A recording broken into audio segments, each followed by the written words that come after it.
Good morning everyone, welcome to test factor. So student, आज का जो टॉपिक है बहुत ज़्यादा इंटरेस्टिंग होने वाला है। तो आज हम पढ़ेंगे गॉसेस थ्योरम के बारे में।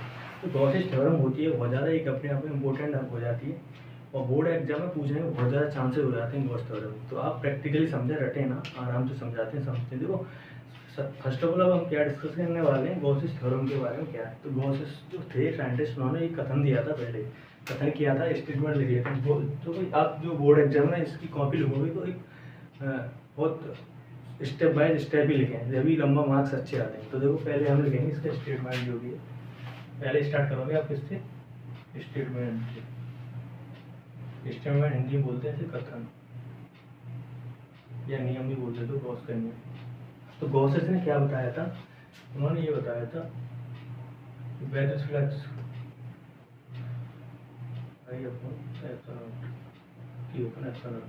गॉसेस ने ये बताया था कि ये जो गॉस थ्योरम होती है ओनली क्लोज सरफेस पे तो लाई करती है। उन्होंने ये कहा था किसी बंद सतह से होकर गुजरने वाला वेरियस फ्लक्स होता है, उस बंद सतह से घिरे कुल जो चार्ज होता है उसका 1/ε गुना होता है। यानी कोई क्लोज सरफेस है, उससे होगा वेरियस फ्लक्स गुजर रहा होगा, उससे कुछ चार्ज गिरा होगा, उसके क्या होता है 1/ε गुना होता है। ये गॉसेस ने बताया था। यानी किसी बंद सतह से होकर गुजरने वाला वेरियस फ्लक्स उस बंद सतह से घिरे कुल आवेश का 1/ε गुना होता है। तो आपको पहले स्टेटमेंट में ये चीज़ यहाँ पर लिख देनी है।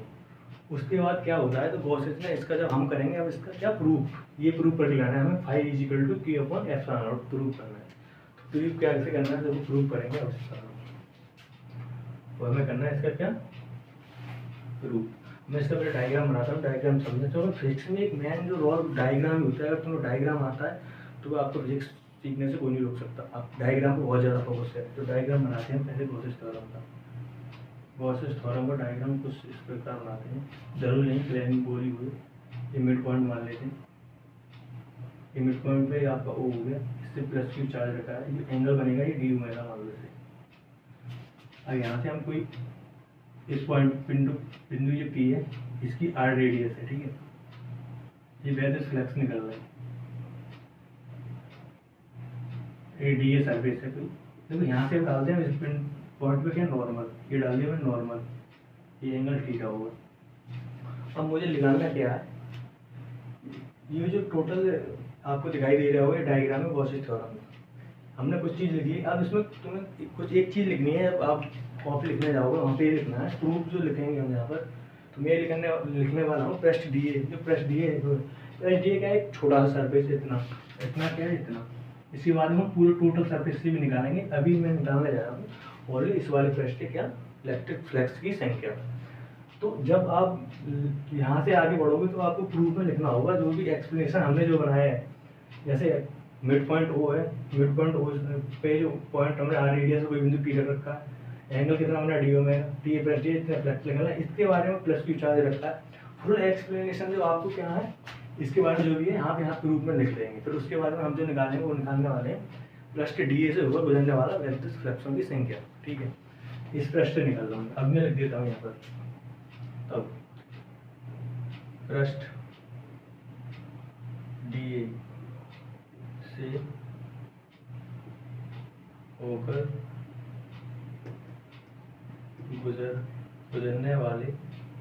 गुजरने वाले विद्युत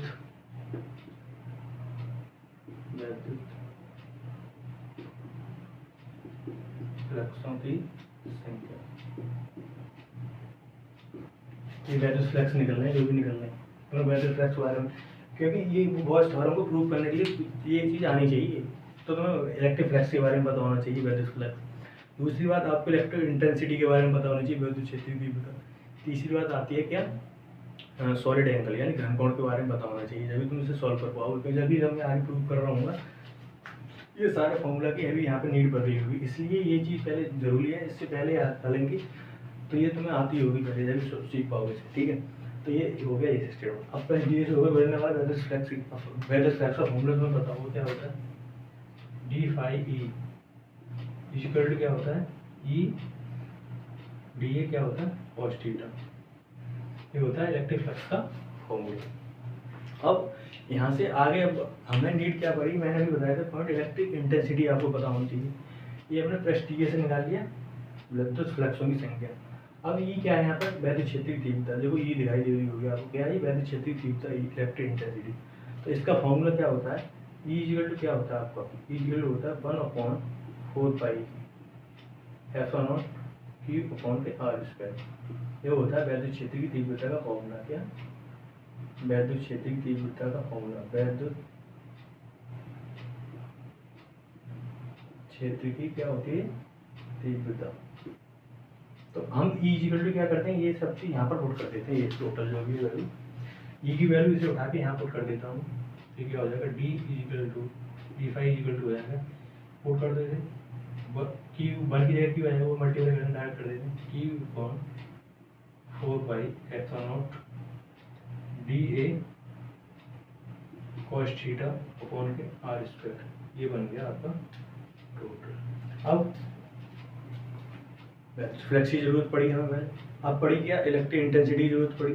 उसके बाद क्या पड़ेगा, उसके बाद आपको ये चीज और याद होनी चाहिए, क्या d A cos theta upon r square. ये होता है आपका डी ओमेगा, डी ओमेगा बोलो तो सॉलिड एंगल यानी घनकोण। घनकोण के बारे में भी पता होना चाहिए जब भी सॉल्व कर पाओ। ये फॉर्मूला होता है डी ओमेगा। तो डी ए कॉस थीटा दिखाई दे रहा होगा आपको, देखिए ये दिखाई दे रहा है आपको simple, d A cos theta upon r square, d A cos theta upon r square. इसकी जगह डी ओमेगा पुट कर देंगे आराम से, कोई दिक्कत नहीं। कर put d five E equal to q upon 4 pi epsilon naught हो जाएगा आपका डी ओमेगा। ये बन गया इक्वेशन। अब अभी जो निकाला था मैंने, क्या निकाला था, इतना सरफेस है देखो, इस सरफेस से निकाला था ओनली डी ए सरफेस से, ये निकाला था क्या फ्लक्सों की संख्या। अब जो मैं निकालूंगा टोटल सरफेस से, इधर भी तो निकलेगी, सब तरफ निकलेंगी, जो इलेक्ट्रिक फ्लक्स जो है इधर भी निकलेंगे। अभी इधर से निकाल लेते हैं, अब निकाल लेंगे संपूर्ण पृष्ठ होगा गुजरने वाले विद्युत फ्लक्सों की संख्या, इससे संपूर्ण पृष्ठ है अब निकलने वाला हूँ। तो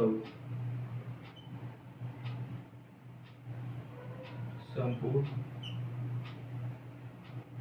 पृष्ठ से होकर गुजरने वाले विद्युत फ्लक्सों की संख्या, विद्युत फ्लक्सों की संख्या इन क्लोज सरफेस से निकाल लेंगे। तो इसका फॉर्मूला क्या होता है, ये चीज पढ़नी होगी तो क्या होता है, five E equal to close to integration आया था, ये हो जाएगा आपका डी फाइव ई। अब डी फाइव ई की वैल्यू क्या है, d five E equal to यहाँ पुट कर देंगे आराम से, कोई दिक्कत नहीं है, कर दो five E equal to close to integration आ जाएगा, फाइव ई की वैल्यू पुट कर दो Q upon 4 pi epsilon naught क्या है आपका डी ओमेगा। अब क्या होगा, एक चीज और ध्यान रखनी होगी आपको, यहाँ होता है close integration d omega equal to क्या होता है 4 पाई। ये चीज भी ध्यान रखनी होगी आपको। अब d close integrate d omega equal to 4 pi, close integration जो इतनी पार्ट दिखाई दे रहा है आपको, कितना, ये वाला, ये और ये, close integrate d omega equal to 4 pi put कर देंगे, आराम से पुट कर सकते हैं, कोई दिक्कत नहीं।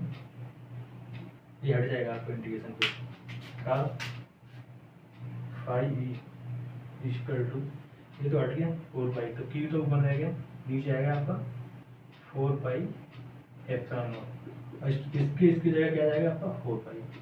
तो आपको एक चीज़ दिखाई दे रही होगी, 4 पाई से 4 पाई सही हो गया, बचा क्या five E equal to q upon epsilon naught. तो यही हमें क्या करना था, प्रूव करना था। देखो five equal to q upon epsilon naught, तो ये प्रूव करना था, ये होती है गोसेस थ्योरम जो मैंने जो प्रूव की। तो जो बोर्ड एग्जाम जब आप दोगे तो ये आ रही होगी, तो आपको ना स्टेटमेंट फुल पहले स्टेटमेंट लिखना है कि गॉसेस ने इसके बारे में क्या बताया था, ये लिखने के बाद में फिर जब हम प्रूव करने जाएंगे डायग्राम वगैरह बना के, जो भी डायग्राम बनाया है उसका हम फुल एक्सप्लेनेशन करेंगे यहाँ पे प्रूफ में। उसके बाद में प्रश्न लीजिए, फिर इससे निकालेंगे हम क्या इलेक्ट्रिक फ्लक्सों से, निकालने के बाद में जो भी इलेक्ट्रिक इंटेंसिटी की फॉर्मूला पुट करेंगे, फिर सॉलिड एंगल की जरूरत पड़ी, सॉलिड एंगल का पुट करेंगे। फिर इसके बाद हम निकालेंगे क्या, संपूर्ण पृष्ठ को गुजरने वाला वैद्युत लक्ष्य पूरे पृष्ठ से हम निकालेंगे। तो ये फॉर्मूला याद रखना होगा आपको, इसका जो फॉर्मूला ये होता है आपका, देखो ये चीज़ है जो आपको याद रखनी होगी पहले, ये भी एक इम्पोर्टेंट है। ये स्टर लगाएगा ये पहले पढ़ के उसके बाद फिर आप इसे समझना। अब ये हो गया, क्लोज इंटीग्रेशन लगा दिया, five equal to d five की वैल्यू पुट कर दी मैंने यहाँ पर। पुट करने के बाद में ये हो गया close integrate d omega equal to 4 होता है और दी। अब ये लगा दी 4 सही हो गया, बच्चा क्या five equal to p open epsilon naught. ये हमें क्या करना था, प्रूफ, हैंस प्रूफ, यही सिद्ध हो गया। तो ये था गॉसेस थ्योरम का फुल एक्सप्लेनेशन। तो आई होप ये आपको क्लियर होगा। तो मिलते हैं किसी नेक्स्ट वीडियो में, तब तक के लिए जय हिंद, बाय बाय, टेक केयर।